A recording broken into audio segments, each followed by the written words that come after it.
Medeniyetin beşiği Doğu Türkistan. Tarihi çok eskilere dayanan Türkistan coğrafyası, 12 asırdır İslam kültürüyle yoğrulmuş, kadim bir medeniyet merkezidir.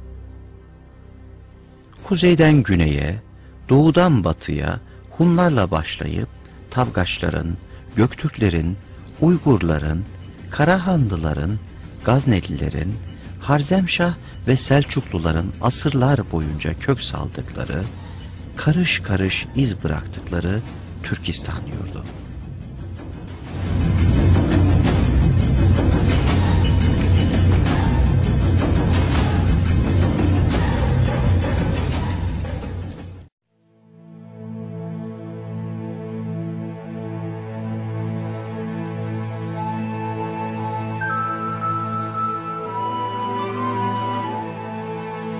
Ahmet Yesevi'ye, Şah-ı Nakşibendi'ye, İmam Buhari'ye, Tirmizi'ye, İbn Sina'ya, Farabi'ye, El-Biruni'ye, Harezmi'ye, Ulu Bey'e ve daha yüzlerce ilim, irfan ve gönül sultanına, Abdülkerim Satuk Burahan'a, Yusuf Has Hacibe, Kaşgarlı Mahmud'a, Ahmet Yükneki'ye ev sahipliği yapan bereketli topraklardır Türkistan.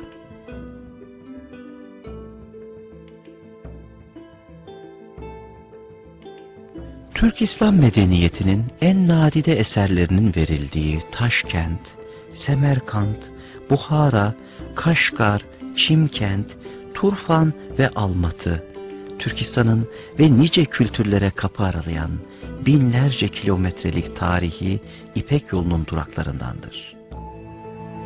Doğu Türkistan'ın incileri Kaşgar, Turfan, Hoten, Aksu ve Teklimakan çölüdür. İsmi hep güzelliklerle alınan tarihi Türkistan toprakları son 2,5 asırlık süreçte işgallerin, akıl mantık ötesi saldırı ve katliamların emsalsiz baskı süreçlerinin odağı olmuştur.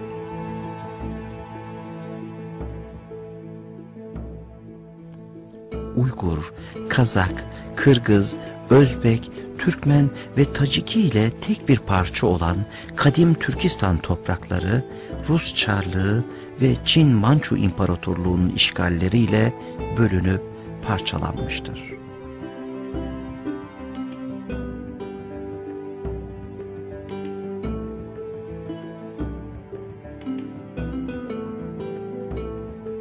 İpek yolunun sevgi ve ümidi bir arada taşıyan bereketli şehirleri yerle bir edilmiş, halkları baskı görmüş, Türkistan işgal ve sömürüyle anılır olmuştur.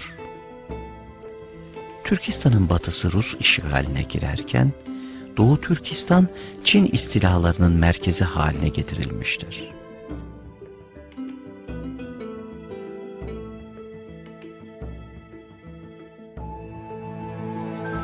Rusya, Batı Türkistan'ı, Rus Orta Asya'sı, Çin ise Doğu Türkistan'ı yeni kazanılmış topraklar anlamına gelen Şincan adıyla tanımlamış. Bu stratejik coğrafya her iki devlet tarafından doğal nüfuz alanları olarak görülmüştür. Batı Türkistan coğrafyası uzun esaret döneminin ardından Soğuk Savaş akabinde bağımsızlığına kavuşmuştur. 18. yüzyılın ikinci yarısından itibaren Çin istilalarıyla karşılaşan Doğu Türkistan ise halen işgal altındadır. Son olarak 1949 yılında bölgeyi kendi topraklarına dahil ettiğini ilan eden Çin hükümeti 60 yılı aşkın bir süredir Doğu Türkistan'daki yasa dışı varlığını devam ettirmektedir. Doğu Türkistan'ın her adımı Türk ve İslam kültürüyle doludur. Doğu Türkistan'ın tam ortasındaki Teklimakan çölü, Kaşgar, Turpan harabesi ve Süslü Bin Ev, Beşbalık gibi bölgeler tam bir kültür hazinesidir.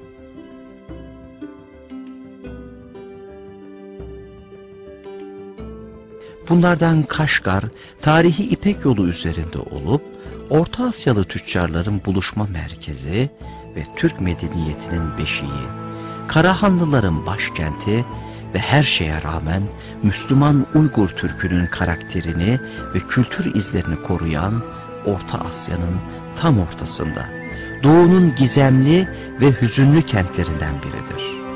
Kaşgar, Tanrı Dağları'nın eteklerinde, Kaşgar suyu kıyısında kurulmuştur. Bu kent, insanı tarihi bir dokuyla sarmalıyor. Çünkü topraklarında Abdülkerim Satuk Buğrahan, Kaşgarlı Mahmud, Yusuf Has Hacip ve daha nice bilgin ve sanatçı yaşamıştır. İlk Müslüman Türk hükümdarı olan Abdülkerim Satuk Buğrahan'ın türbesi, Kaşgar'a 40 kilometre uzaklıktaki Artuş ilçesinin Meşet kasabasında.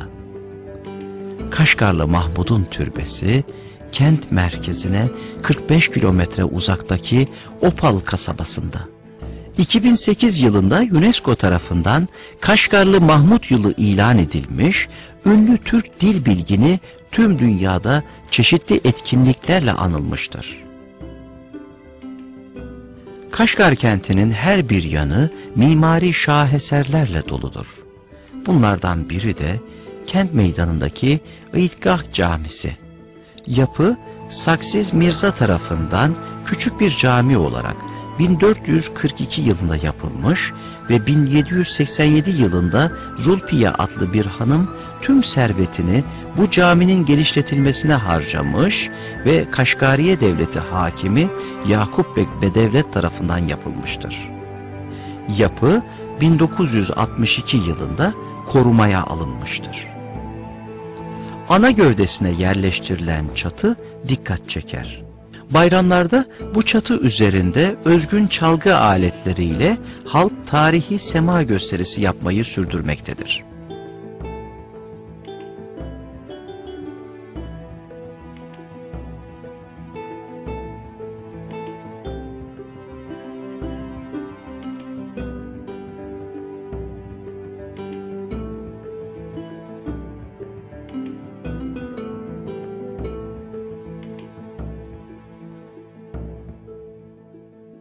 Kaşgarlı Mahmud'la aynı yıllarda yaşayan Kutatku Bilik yazarı Yusuf Has Hacip'in türbesi kent merkezine 15 kilometre uzaklıktadır.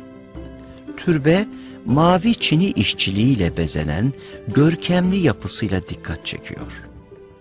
Yusuf Has Hacip'in beyitlerinden örnekler türbenin iç mekanının duvarlarını süslemektedir.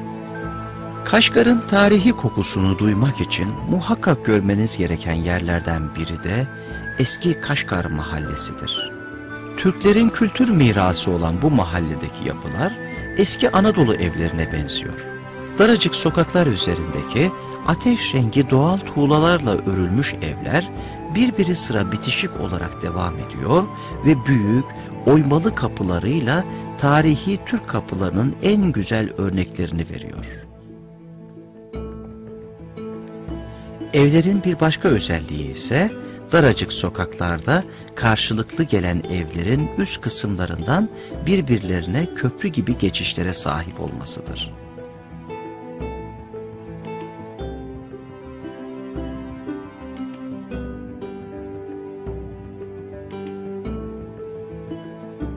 Çölün ortasında, yeşillikler içinde devasa bir şehirdir Turfan.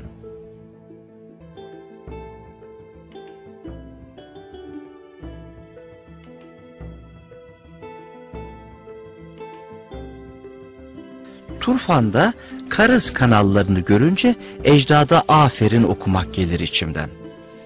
Uygur Türklerine göre Karız kanalları dünyanın en önemli harikalarından biridir. Uygurlar çölün ortasında Turfan'ı kurmak için Tanrı Dağları'ndan topladıkları suyu Karız kanalları vasıtasıyla 60 kilometre çölün altından geçirerek Turfan bölgesine ulaştırmışlardır. Hava sıcaklığının 40 derece olduğu Taklamakan çölünde suyun buharlaşmaması için yerin 100 metre altında kazılan Karız kanallarını bugünkü teknikle bile kazmak mümkün değildir. Bundan yaklaşık 2500 yıl önce açılan Karız kanallarını görmeden Mısır piramitlerini dünyanın 7 harikası arasında görmek insan aklına hakaret olmalı diye geçiyor insanın içinden. Düşünsenize, bu kanalları yaparken eğim, açı vesaire gibi hesapların yapılabilmesi için nasıl muazzam bir tekniğe sahipti atalarımız. Açılan kuyulardan akan su kademeli olarak 90, 80, 70, 60 metreden yukarı çıkarak en son Turfan'da 10 metrede halkın kullanımına sunuluyor. Sistem tamamen yerçekim kuvvetiyle çalışıyor. Matematik, fizik ve mühendisliğin zirvesini oluşturuyor Turfan. Çöle hayat veren Tanrı Dağı'nın suları Turfan'da dünyanın en leziz sebze ve meyvelerine can veriyor. Turfan üzümü dünyanın en kaliteli üzümü olarak kabul ediliyor. Bugün Kıbrıs'ta bile kullanılan Turfan'da kelimesi oradan girmiş olmalı Türkçemize. Uygur Türkleri sanatta da çok ileriydi. Müziği 5000 yıl öncesinde bir tedavi aracı olarak kullanıyorlardı. Özellikle spastik hastaları bugün bile Turfan şehrinde müzik ve su sesiyle tedavi ediliyor.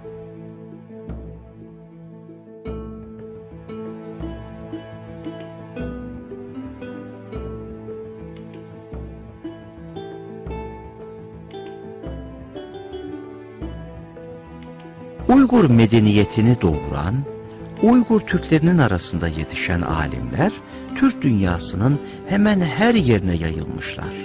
Orta Asya'dan tutun, Hindistan'a, oradan da İstanbul'a kadar yerleşik hayatın, ilim ve tekniğin şahikalarını yaratmışlardır.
Maalesef Kızıl Çin, Kaşgar'ın tarihi evlerini yıkıyor ve tarihi adlarını değiştirerek Çince adlar veriyor.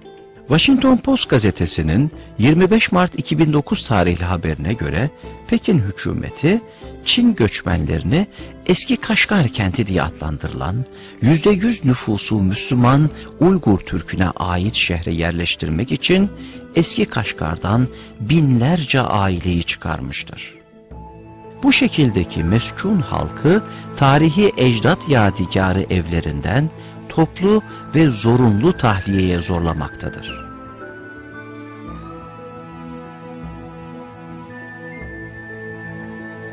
Diğer taraftan Çin hükümeti Kaşgar'da uyguladığı kültür soykırımını Doğu Türkistan'ın tüm bölgelerinde uygulamaktadır. Bu sinsi uygulamaya dur denilmezse belli bir zaman sonra Doğu Türkistan'ın milli kimliği ve medeniyeti yok olacaktır.